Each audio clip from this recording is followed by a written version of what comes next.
Today we're making homemade fudgesicles. All we need are 4 simple ingredients, about 4 minutes of active time, a blender, and some popsicle molds to make these sweet treats. Let's get cooking. To make our fudgesicles, we'll start with a can of regular coconut milk, shaken well, and we will be pouring that into the jar of our blender. Like so. We'll add a teaspoon of vanilla extract.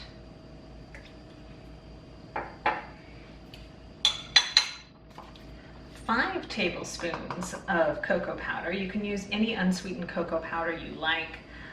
I like Hershey's Special Dark. It's what I use just about every time. 3, don't want to lose count, but whatever suits you will work.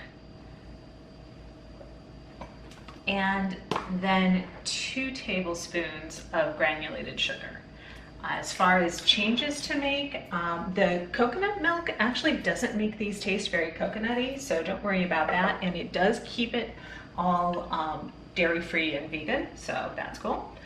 For sweetener, you can use honey, you can use agave, you could use grated panela, whatever you'd like for sweetener, and of course adjust that to taste. And you could use additional flavorings like cinnamon and cayenne to make kind of a more Mexican hot chocolate flavored popsicle. Up to you, but I'm going to keep it simple here. And so now all we need to do is give this a blend.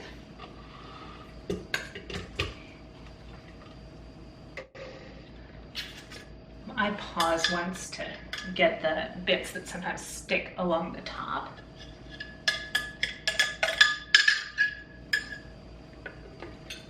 And we'll finish up. There we go.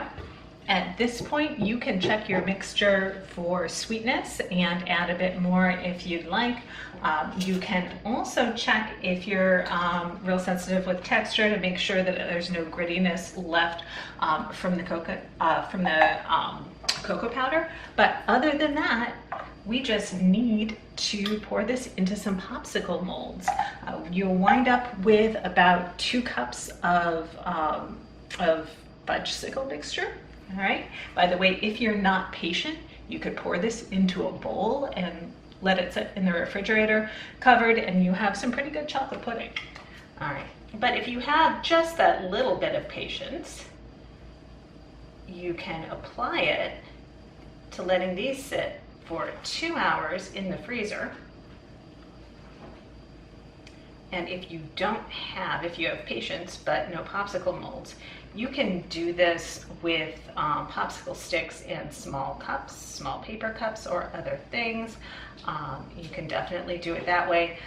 The only thing to think about there is that you'll want to freeze your popsicles for about an hour and then stick the sticks in and then let them freeze the rest of the way. Of course, if you've got larger popsicle molds, they will take a little bit longer. Smaller ones might be ready in a little bit under 2 hours, but I bet we can wait. All right, and a lot of these will tell you what the fill line is, but if you're not sure, basically I'm going to fill up to kind of the level of the part that's holding it together. I don't know how else to call that.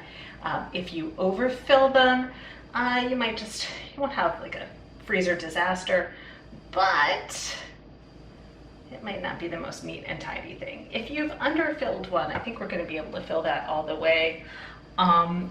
Just know that you might struggle a little bit to get it out, but never fear. I'm sure you'll manage. All right, so the last one gets a little bit messy. I'm going to get this finished off and pop these into the freezer, and we will see them when they're ready. Our fudgesicles have frozen solid and it is now time to unmold them and give them a try.